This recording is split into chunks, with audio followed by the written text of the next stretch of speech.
Yo, what's up? It's your boy Crooks, back in the second gen, 12 valve, 5 speed, and back with the review with the zero plate, zero fuel plate mod that I recently did myself. So what I've noticed, yes, the truck does have more power. Yes, she's spooling up a lot quicker. But what I noticed with the pedal, how it feels, I don't know if any of you guys know what I'm talking about or just noticed, but I used to feel like the rack traveling on the fuel plate, if that makes sense. Because when I looked at it, before I cut my 215 plate into a zero plate, it had grooves and it made sense to me, and I'm like, oh, was that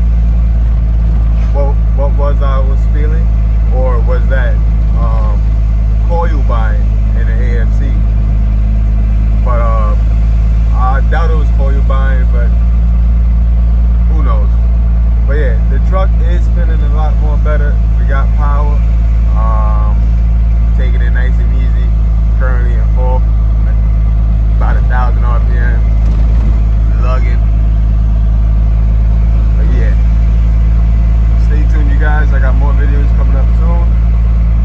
Should be linking up that pyro gauge and showing you my way on how to do so, and a couple other things. Stay tuned, guys.